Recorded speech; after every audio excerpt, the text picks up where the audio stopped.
Tels attachements au ciel sont pour vous plaire. Et qu'est-ce qu'à mon âge, on a de mieux à faire que d'attacher à soi, par le titre d'époux, un homme qui vous aime et soit aimé de vous, et de cette union de tendresse suivie, se faire les douceurs d'une innocente vie. Que vous jouez au monde un petit personnage, de vous claquer muret aux choses du ménage. À de plus hauts objets, élevez vos désirs. Songez à prendre un goût des plus nobles plaisirs, et traitant de mépris l'essence et la matière. À l'esprit comme nous, donnez-vous tout entière. Loin d'être loi d'un homme en esclave asservi, mariez-vous, ma sœur, à la philosophie, qui nous monte au-dessus de tout le genre humain et donne à la raison l'empire souverain. Puisqu'il m'est permis, je vais à votre père, madame. Le plus sûr est de gagner ma mère. Mon père est d'une humeur à consentir à tout, mais il met peu de poids aux choses qu'il résume. Mon Dieu, point de façon, cessez de vous défendre de ce que vos regards m'ont souvent fait entendre. Adieu, pour ce coup, ceci doit vous suffire. Et je vous ai dit plus que je vous l'ai dit. Mais votre erreur... Laissez, je rougis maintenant.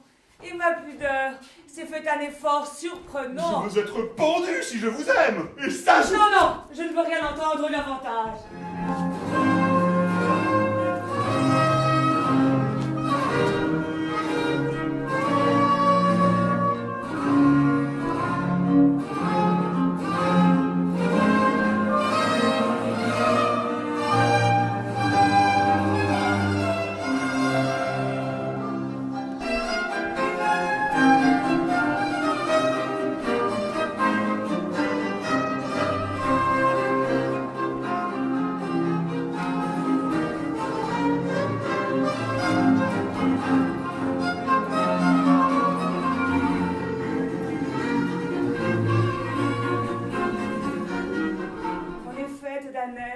Je pense à pouvoir dire qu'on n'a pas pour un cœur soumis à son empire.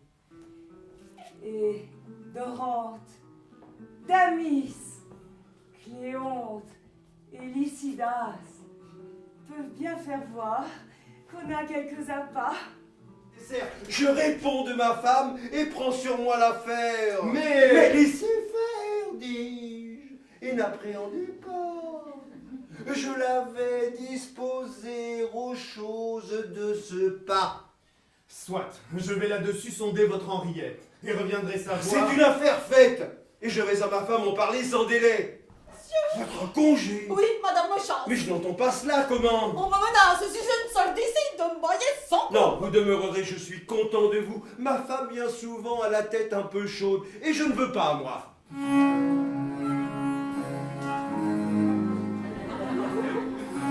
Moi, je vous vois, maraude.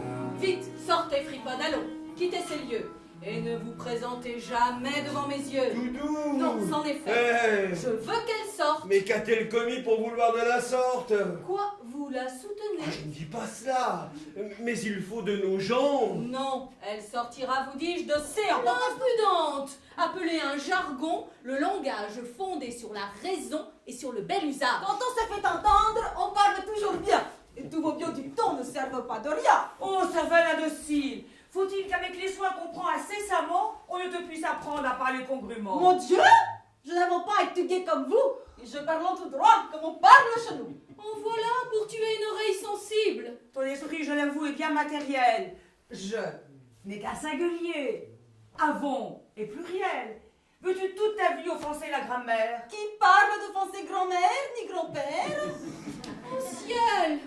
Grammaire est prise à contresens par toi. Et je t'ai déjà dit d'où vient ce mot. Ma foi, qu'il vienne de Chaillot, d'Antaille ou de Pontoise, cela ne me fait rien. De toute autre humeur se trouve sa cadette, et je crois qu'il est bon de pourvoir Henriette de choisir un mari. C'est à quoi j'ai songé.